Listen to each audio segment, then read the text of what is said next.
Good morning. Thank you for being here this day on such a busy week. I'm Nicole Laha, State Representative for District 82, which serves portions of DuPage, Cook, and Will counties. And today what we're discussing is a very important topic. It's a topic that is horrifying beyond belief, and it's happening in all of our neighborhoods and in every single part of Illinois.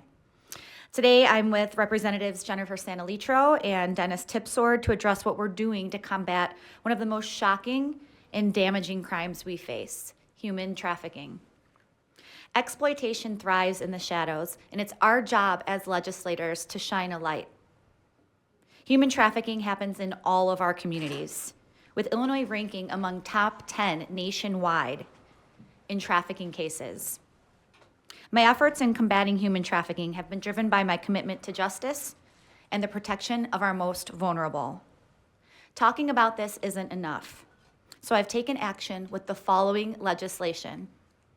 House Bill 1114 removes the statute of limitations by prosecuting crimes such as involuntary servitude, involuntary sexual servitude of a minor, trafficking in persons when the victim is under age 18 at the time of the offense, and this ensures victims have the time they need to come forward, holding offenders accountable, regardless of how much time has passed. House Bill 1467 eliminates the affirmative defense of mistake of age for individuals accused of patronizing a minor engaged in prostitution, ensuring that alleged ignorance of a minor's age is no longer a valid defense. House Bill 1469 amends the Sex Offender Registration Act to include offenses such as trafficking in persons, involuntary servitude, involuntary sexual servitude, requiring that offenders register as sex offenders. This provides transparency and helps communities stay informed and safe by monitoring individuals who pose a risk. Our work is focused on dismantling the systems that allow for trafficking to persist and ensuring that perpetrators are held accountable. I believe that every trafficker caught and every survivor supported is a step closer to justice. I want to thank the advocates and the survivors who have spent time with me sharing their stories. Your story matters. I will continue to push this legislation and continue to create even more legislation to support you and to make sure that your traffickers are brought to justice. Thank you. Now I will turn it over to Representative Sanalitro.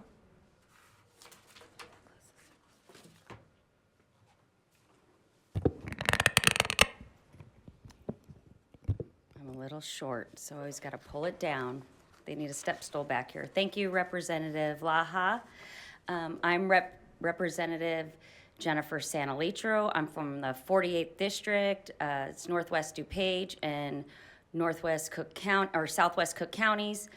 Human trafficking is not just a distant issue. It's happening in our own communities. Traffickers target individuals, especially minors, using force, fraud, and coercion to compel them into doing things against their will. Illinois' central location and access to world-class airports, highways, and other transportation networks results in us being a hub for trafficking. Knowing this, we cannot just sit idly by.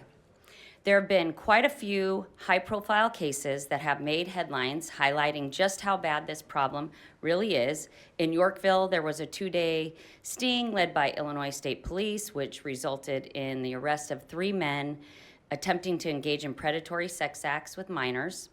Yes, disgusting to think that even our precious children and victims of these heinous human trafficking crimes could be involved in such a thing. Another horrific case occurred in King County when a multi-agency investigation dismantled a trafficking ring spanning St. Charles, Aurora, Chicago, Elgin, Hanover Park, and South Elgin.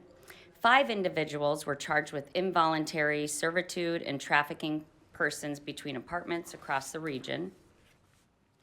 According to the most recent data from the Illinois Criminal Justice Information Authority, we had 47 sex trafficking offenses and labor trafficking offenses reported to law enforcement agencies across the state over a 2-year period. This is why ending human trafficking is an important part of my legislative agenda, and I know we have a lot of work to do. I've introduced a new proposal to address this crisis head-on. One of my main anti-human trafficking bills is HB 1903. It creates the Human Trafficking Order Protection Act, which allows victims to obtain legal protection against their traffickers. Another of my anti-trafficking bills is HB 3237. It ensures victims are not punished for crimes they were forced to commit while being trafficked, a necessary legal defense for these exploited victims. I talk with law enforcement officers on a regular basis, and I know they are working hard, but their resources are stretched thin. As lawmakers, we need stronger laws, more funding, and more community engagement to combat these crimes. Every second we wait, another victim is at risk. I'm calling on my colleagues to work together to stop human trafficking and protect the vulnerable. Thank you, and I will now turn it over to Representative Tipsword.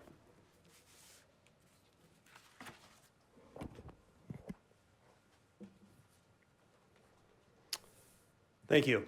Good morning. I am State Representative Dennis Tipsword, and I represent the 105th District. I have served in law enforcement for over 30 years and currently serve as the Chief Deputy for the Woodford County Sheriff's Office. I am grateful to my House Republican colleagues, including Representative Laha and Santa Litro, for introducing important legislation regarding human trafficking. As you might imagine, these are the types of cases that haunt law enforcement officers their entire careers. The crimes involved with human trafficking cases represent some of the most sensitive and troubling I've seen in my career. These crimes are awful and despicable and are very difficult to talk about. In the worst cases, innocent victims can lose their lives or deal with emotional scars that can last a lifetime.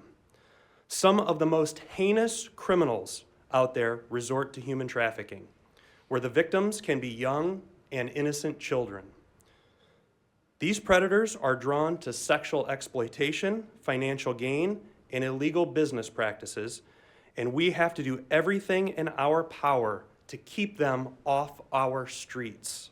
One of the most troublesome aspects of human trafficking violations are they are often one of the most underreported and under-identified crimes to deal with. Victims are often fearful for their lives and do not reach out for help. These victims can come in all ages, races, and genders, but women and children are especially vulnerable. With the flooding of illegal immigrants into our state in recent years, the problems have only gotten worse. Human trafficking represents a massive public safety issue, and victims can be lured by violence, manipulation, romance, and false financial promises. The situation was brought to light near my district in McLean County earlier this year.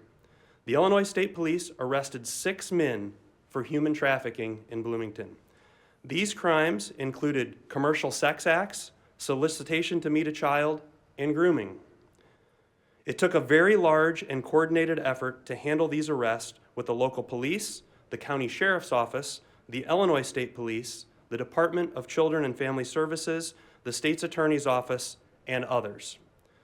Law enforcement will continue to face challenges going forward, and with the internet and social media, the pathways for predators to lure women and children and other vulnerable populations are numerous. We need to enact strong, common sense legislation to both get these criminals off our streets while also protecting the innocent victims. Thank you, and with that, we'll open it up to any questions you have. Senate Democrats and Republicans yesterday held a similar news conference to focus on human trafficking. Can you kind of compare and contrast what you guys are looking for compared to what they're looking for? And is there a way to bring all this together where there's a big bipartisan, 100% vote yes? Absolutely. I was really excited to see that the Senate is finally, doing something proactive to combat this. I know we've been talking about this for a couple of years now. So I think there is absolutely room for us to all come together as a General Assembly, and I actually really look forward to that. And as far as what you're proposing, compared to what they're proposing, Well, from my understanding, it's a task force that they're trying to develop, and they're in partnership with some of the police agencies, and those are things that I have spoken about as well. So I would love to get that call. I would love for us to be involved on the House side as well. I was just doing a Google search on DCFS, right, and human trafficking. There have been several stories over the past few years of DCFS youth somehow getting into the hands of people who did horrendous things, essentially entering these young children into trafficking situations. At least 2 or 3 different stories I just found shortly. Is there a point where kind of you have to also look inside, right? The state government has to say, well, we've got some problems within some state agencies that need to be addressed with this very troubling issue. You know, DCFS is in charge of taking care of our children in some of their most vulnerable times of their lives. Our Representative Tom Weber has a bill that addresses making sure that human trafficking is now added to the list of people who don't get their hands on these precious children. I would really like to see that passed. I think it's very important legislation. You know, we do have felonies, but human trafficking specifically is not on that list, and it absolutely should be. Representative Tipsword, if you could elaborate more on what police are seeing as far as human trafficking is concerned related to the influx of non-citizens. Well, sure, and you know, I think in different countries, norms are different than we have here. So I think as we bring folks into our country who may be accustomed to things like this, it may be more of a norm for them. So they bring that into our country. So, you know, our goal here is to highlight this in every form that we can and really look for those criminals who are violating these folks. And do you have like examples of the types of human trafficking that police are seeing in relation to non-citizens coming over? Is it like, hey, you're now like $50,000 in debt because we got you into this country and now you've got to go and sell chocolate or whatever it is? Sure, I think all of that is accurate. You know, we see these issues coming into our massage parlors, you know, where businesses like that are being used. So yeah, absolutely, all that is correct, and the financial need for these folks who are here now definitely drives that, so sure. All right, thanks everyone. Thank you. Thank you.